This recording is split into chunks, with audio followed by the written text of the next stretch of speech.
Ada 2 worst advice yang surrounding financial gitu yang gue dapetin. Yang pertama itu mending nyesel tapi beli daripada nyesel tapi nggak beli. Pernah nggak dengar istilah gitu Bila? Gak asing, makanya aku kepikiran mending nyesel daripada beli. Mending nyesel tapi beli. Mending nyesel tapi beli daripada Nyesel tapi nggak nggak beli. Kenapa itu worst advice? Karena gini, the moment kita galau, kita mikir mau beli sesuatu, sebenarnya di otak kita kan pasti ada berpikir plus and cons, pro and cons-nya apa gitu. Contoh misalnya gue pengen beli action figure 1 gitu. Wah bagus nih, terus ada teman gue lewat, udah beli aja, kalaupun nanti nyesel juga seenggaknya lu udah punya barangnya. Oke barangnya gue punya, tapi uangnya kan uang gue juga keluar.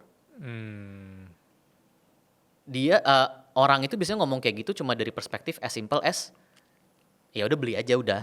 Tapi dia nggak tahu apa sih yang kita pikirin sampai kita galau beli atau nggak beli. Oh iya. Iya kan? Bener. Gitu. Ya oke, kita nyesel tapi ada barangnya. Value barang itu jadi berkurang. Coba kalau gue nggak beli, gue masih ada duit. Kayak gitu loh. Yeah.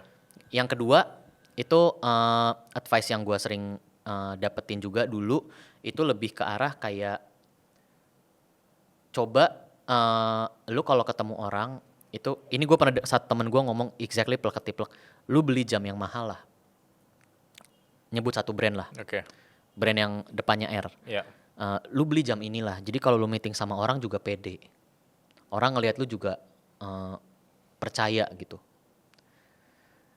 Ya, gue pakai jam apapun nggak menunjukkan kapabilitas gue gitu. Coba kalau kita lihat Mark Zuckerberg, Jeff Bezos, Steve Jobs, ada yang pakai jam mahal-mahal, rata-rata enggak.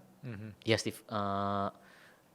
Bill Gates pakainya jam elektrik, jam digital gitu sekarang. Malah kebanyakan orang pada pakainya jam digital gitu kan, bukan jam yang mahal-mahal lagi. Dan jamnya juga nggak lebih cepat atau lebih lambat kok. Kita nggak bisa nge-stop waktu atau mempercepat waktu. Dan kalau gue punya jam mahal, apakah itu menjamin apapun yang gue lakukan akan lebih berkualitas dan lebih orang lebih trust sama gue? Enggak juga.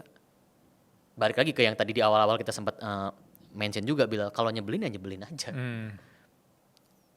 Lu bilang gitu mungkin dari pengalaman lu fine. Cuma pengalaman itu nggak bisa plek-ketiplek diaplikasikan ke orang-orang lain juga. Setuju. Dan itu akhirnya 2 advice tadi itu kan lebih ke arah advice yang ke arah konsumtif. Dan most likely orang-orang juga bakalan kebeli.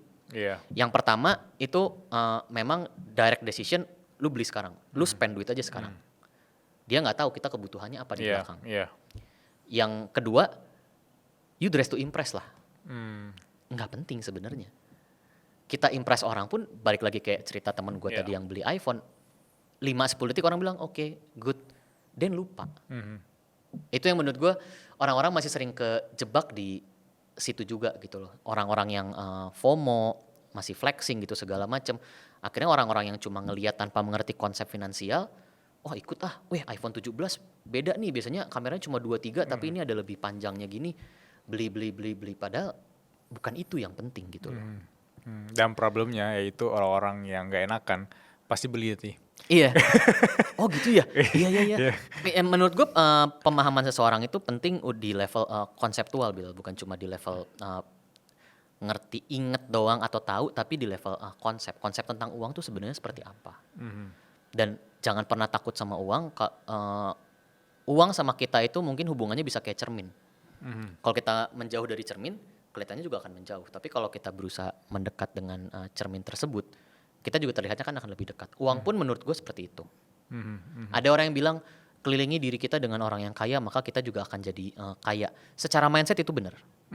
Setuju. Secara mindset dan koneksi itu benar. Tapi apakah kalau lingkungan kita nggak kaya, kita nggak bisa jadi kaya? Enggak juga. Itu cuma booster. Iya. Tapi probability untuk kita kaya juga memang harus teman-teman tadi. Benar. Dari teman-teman tadi bukan berarti kita jadi parasit dan nebeng-nebeng ya. Cuma opportunity itu lebih banyak. Network itu lebih banyak. Mindset kita pun berubah. Gitu. Menurut gue itu yang penting. Makanya ngerti di level konseptual itu lumayan krusial juga tentang how the money works, your mindset and what needs to be done gitu. Itu menurut gue penting. Dan again nggak ada kata terlambat. terlambat itu kalau lu udah tahu dan lu masih nggak lakuin, then it's late. It's not too late, it's late. Tapi better late than never juga kan by the end of the day. Mulai aja dulu, nggak ada kata terlambat kok. Aku setuju sekali. Tadi juga ketika ngomongin tentang teman, aku sangat setuju. Karena proximity itu terhadap uang sangat-sangat luar biasa. Benar. Aku kenal Mas Adi kenal si A, dikenalin ke aku, kemudian ada uang di sana. Benar. Itu setuju sekali. Dan gue hampir udah jarang Bilal sekarang kalau pergi di luar jam kantor atau di weekend gitu ketemu orang, kalau cuma buat kongko ngegosip doang, mungkin dari 10 ajakan cuma 2 lah gitu. Tapi kalau Dit ketemu yuk, gue ada ide gini-gini nih. Ayo sikat. The more kita ngerti tentang uang dan the more kita sayang sama uang, lama-lama kita bisa mencium uang itu ada di mana. Secara nggak langsung ya. Setuju. Dan ya ada aja jadi aja seberapa kecil seberapa gede, yang penting kita coba dulu gitu. Kalau kita suka kan kita suka sama satu cewek nih, pasti kan kita pengen jalan bareng, pengen deket-deket terus lah. Treat uang sebagai sesuatu yang benar-benar kita suka gitu loh. Itu yang penting. Dan tadi juga kemampuan di fase dewasa untuk bilang no ketika ajakan nongkrong itu titik orang dewasa. Aku kayak di fase 20-an akhir ini orang ajak nongkrong ABCDEFG, dan ketika aku bisa bilang no, itu kayak titik yang aku banggakan itu, aku bisa ternyata. Iya, dan gue untungnya udah berkeluarga dan punya anak. Kadang-kadang mereka jadi alasan gue, nggak bisa nih anak gue ini, bini gue masak gitu. Ya, tapi memang apa ya, the moment lu punya keluarga gitu, kalau nggak penting-penting amat atau nggak bisa membuat gue lebih kaya secara finansial, mungkin udah umur juga ya, capek sih. Gimana obrolan kami tadi, seru ya? Bagi kamu yang mau nonton offline podcast Suara Berkelas, kita ada special event khusus untuk teman-teman berkelas yang serius mau join. Penasaran? Bisa klik link di deskripsi. Sampai jumpa.